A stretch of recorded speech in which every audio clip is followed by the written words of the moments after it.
O Instituto de Tecnologia em Imunobiológicos Biomanguinhos, da Fundação Oswaldo Cruz, tem o prazer de recebê-los no 8º International Symposium on Immunobiologicals 2024.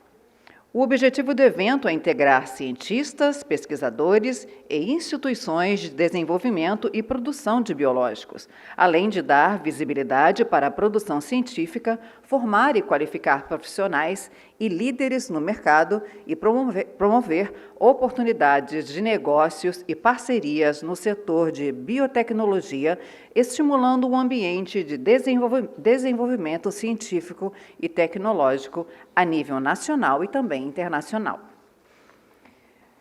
Agradecemos aos seguintes patrocinadores e apoiadores: Sanofi, Promega, GSK, Fiotec, Citiva, Sykes, Cefaid, Beckman Coulter, Bionovis, AstraZeneca, Fundação Getúlio Vargas e Croda. Gostaríamos de recomendar a vocês que acessem o aplicativo do evento diretamente pelo nosso site ou pela área do participante que está sendo projetada no telão. Através deste aplicativo, vocês conseguirão fazer perguntas diretamente ao palestrante, participar das pesquisas de satisfação, incluir o seu perfil profissional para que todos os participantes do evento se conheçam, troquem informação e tenham acesso a todos os trabalhos inscritos. Lembramos que nosso evento está acontecendo de forma híbrida, que você poderá acompanhar toda a nossa programação ao vivo através do nosso aplicativo. Você também poderá participar fazendo suas perguntas aqui, presencialmente ou online, através do chat, e faremos com que cheguem ao chair do painel. O público presencial conta com aparelhos de tradução simultânea e, para a audiência online, basta clicar no idioma de sua preferência na bandeirinha abaixo do vídeo. Vale lembrar que as palestras ficarão gravadas no nosso aplicativo e você poderá visitar e revisitar a qualquer momento. Eu gostaria de lembrar que estamos fazendo uma campanha, né? Desde ontem eu falei para os nossos amigos do Sul, e 1 quilo de alimento não perecível, ração para animais, né? Itens de higiene, itens de limpeza, e vocês podem trazer. Quem não trouxe, gente, tem um mercadinho aqui, né? O Pão de Açúcar bem aqui em frente. Eu acho que é bastante importante a gente fazer essa ação em conjunto, e vocês podem deixar aqui na tenda, nessa tenda branca que é online, pode ser hoje, pode ser amanhã também. Bem dando início às apresentações de posters, convidamos ao palco Marisa de Oliveira Ribeiro.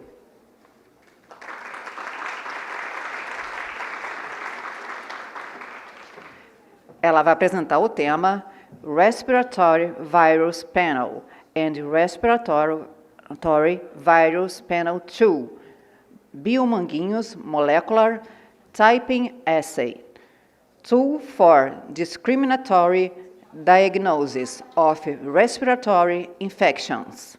Por favor. Obrigada. Pode mexer à vontade aqui, você sabe. Só abaixar um pouquinho. Bom dia. Todos estão me escutando bem? Então, vamos lá. Bom dia, meu nome é Marisa. Eu sou bióloga, trabalho no Laboratório de Biologia de Diagnóstico Molecular de Biomanguinhos. Nós desenvolvemos kits moleculares para diagnóstico. E eu vou apresentar o trabalho intitulado Vírus Respiratório Painel 1 e Painel 2 para Vírus Respiratório. É um teste de tipagem molecular de biomanguinhos que atua como ferramenta diagnóstica discriminatória para infecções respiratórias, ok? Os principais vírus respiratórios que têm uma importância clínica e epidemiológica para o país são, e também são alvo de diagnóstico molecular desses painéis, são os seguintes. O SARS-CoV-2, SC2, que é o causador do coronavírus causador da nossa última pandemia. Os vírus influenza A e influenza B, que causam infecções respiratórias sazonais. o metapneumovírus humano, que é também responsável pelos resfriados comuns, o vírus sincicial respiratório, que também está presente e circulando na nossa população, e que tem como peculiaridade poder causar uma bronquiolite severa em crianças jovens, que pode, inclusive, agravar e gerar óbito. O rinovírus, que também é um vírus que é comumente circulante no país e que é muito característico de crianças hospitalizadas. Ele é muito importante porque sempre está cometendo crianças que estão hospitalizadas. Ele também pode agravar, gerando uma doença mais severa.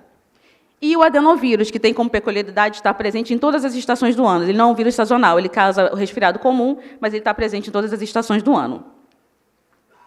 Com relação a aspectos clínicos, eu posso dizer que todos esses vírus co-circulam na população e apresentam sintomas muito semelhantes. Então, só pelo diagnóstico clínico, muitas vezes, a gente consegue discriminar qual é o vírus causador do agravo respiratório.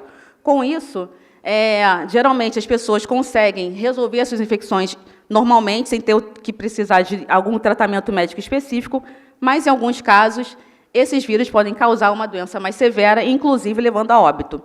E isso é preocupante em alguns grupos de risco, como crianças, idosos, mulheres grávidas e também profissionais de saúde. Com relação à prevenção, o que é recomendado pela Organização Mundial de Saúde é a asepsia individual, também evitar o contato com pessoas que estão com sintomas para evitar essa contaminação.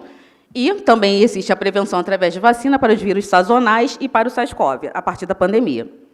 Com relação ao diagnóstico, Biomanguinhos, que é o braço da Fiocruz que desenvolve kits moleculares, vacinas, enfim, atua com testes rápidos, mas vem atuando fortemente no desenvolvimento, padronização e distribuição de testes moleculares para vírus respiratórios. Isso se intensificou muito com relação à pandemia, onde a gente teve que desenvolver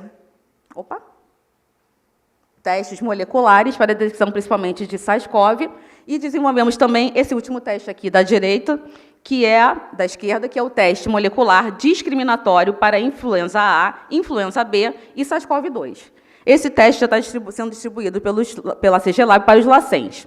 O que se observou é que muitos pacientes que apresentavam sintomas respiratórios e apresentavam resultado não detectado para INF-A, INF-B e SARS-CoV-2, observou-se, então, se eles têm sintomas respiratórios, outro vírus pode estar causando esse agravo.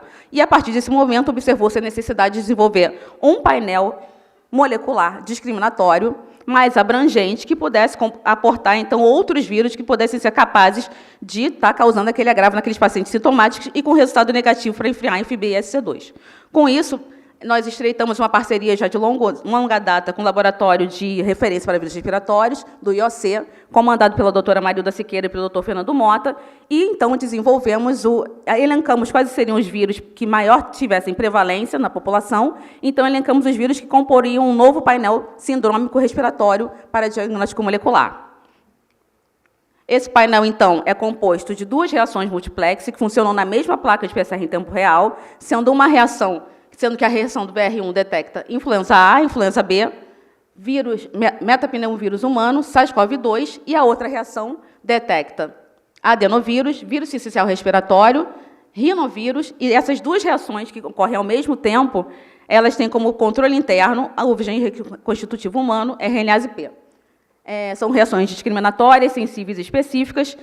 Elas fizeram parte de um estudo multicêntrico, ou seja, nós distribuímos essas reações, mais de 100 mil reações, para todos os LACENS do Brasil, como conjunto de pesquisa, uma vez que ainda não registramos na Anvisa. Então, essas reações já têm sido utilizadas pelos LACENS do Brasil. Tivemos a oportunidade também de desenvolver um estudo colaborativo com o laboratório da Faculdade de Medicina de São José do Rio Preto, sob o grupo comandado pelo Dr. Maurício Nogueira. Esse grupo tem uma extrema expertise no desenvolvimento e pesquisa de vírus respiratórios e também de arbovírus. Nesse estudo colaborativo, nós tivemos acesso a 48 pacientes sintomáticos, amostras de pacientes sintomáticos, que tinham sido previamente testadas in-house, no protocolo de CDC da faculdade, para SARS-CoV-2. Esses mesmos 48 pacientes apresentavam aqui, dentre eles, 10 apresentaram resultado positivo para SARS-CoV-2 quando testados com o método in-house. Esses mesmos 48 pacientes foram, então, testados com o VR1, VR2, que é o teste de Biomanguinhos, E o que aconteceu? Nós tivemos 100% de concordância entre os resultados de SARS-CoV positivo, ou seja, as 10 amostras positivas pelo teste in-house também foram positivas pelo teste VR1, VR2. Então, das 10 amostras positivas, existiam 38 amostras que foram não detectadas para SARS-CoV-2 pelo teste da Faculdade de Medicina. Dentre essas 32 amostras, 11 foram detectadas para outros vírus respiratórios quando testadas com o painel VR1, VR2. Ou seja, as amostras que, primeiramente, apresentariam um resultado simplesmente não detectado para SARS-CoV, agora, com essa investigação com VR1, VR2, apresentaram positividade de detecção para outros vírus, sendo assim distribuídos. Dessas 11 outras amostras, 2 eram positivas para a influenza A, uma positiva para metapneumovírus humano, uma positiva para RSV, que é o vírus sincicial respiratório, 3 para rinovírus e 3 também para adenovírus. E, para nossa surpresa, uma outra amostra foi positiva, tripla infectada. Dentre essas amostras positivas, então, uma foi positiva para SARS-CoV-2, rino e RSV ao mesmo tempo, concomitantemente. Isso é importante porque a gente sabe pela literatura que pacientes co-infectados podem ter um agravo da doença. Então, isso foi importante para descobrir porque essa amostra seria simplesmente detectada para SC2, mas, quando foi amplificada com o VR1, VR2, ela foi detectada também para outros 2 vírus respiratórios. Essa amostra se tratava de uma criança de 9 meses de idade, com sintomas moderados de uma síndrome respiratória.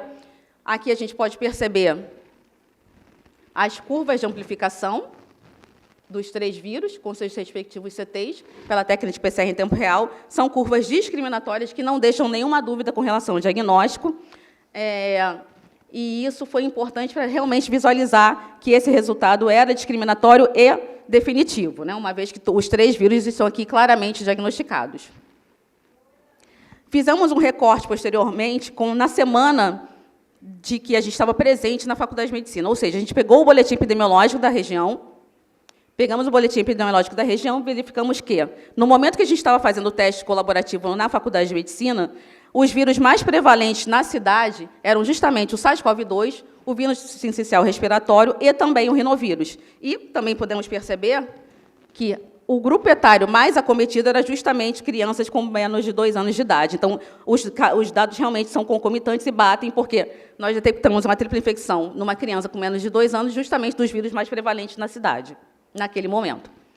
Esse estudo colaborativo continuou, esses são os dados de abril, a faculdade testou mais 450 amostras previamente com teste in-house deles, dando não detectado para SARS-CoV-2. Então, essas amostras não detectadas foram testadas com o nosso painel sindrômico e observamos que dessas 450 amostras, que a princípio eram não detectadas para vírus nenhum respiratório, porque só tinha sido testado para SARS-CoV, elas apresentavam positividade em 335 amostras, sendo os outros vírus respiratórios que fazem parte do nosso painel sindrômico sendo detectados aqui, como você pode perceber nesse gráfico de barras. E, dentre essas amostras, aqui, a mais prevalente era de RSV. Como conclusões, podemos observar o seguinte: o painel se mostrou extremamente capaz de detectar e discriminar os vírus respiratórios que são causadores de de infecções respiratórias mais prevalentes no país. Observamos também que ele consegue discriminar exatamente o vírus que está causando especificamente aquela síndrome, podendo discriminar o que é o mais... Porque a gente sabe que alguns podem ser mais severos ou não, dependendo do grupo etário e das condições clínicas do paciente. Isso é muito importante para a clínica. É importante também lembrar que, laboratorialmente, isso é importante, porque são 2 reações que, ao mesmo tempo, você consegue detectar 7 vírus. Então, você não precisa fazer assim in-house individualmente, você consegue detectar já pelo painel sindrômico. E também a gente tem a expectativa de que esse painel seja registrado na Anvisa até o 1º semestre desse ano. A gente vai submeter o dossiê de registro até o final do 1º semestre desse ano. E, uma vez registrado, ele, com certeza, será uma importante ferramenta clínica e também para a vigilância epidemiológica das epidemias causadoras pelos vírus respiratórios no Brasil. Era isso que eu tinha para falar para vocês. Eu queria agradecer imensamente ao grupo do LAMOL, pertencente à VEDIAG, à Faculdade de Medicina de São José do Rio Preto, que nos auxiliou nos testes também, nos abriu as portas, e ao Laboratório de Sarampo e Rubéola e Vírus Respiratórios do IOC. Muito obrigada.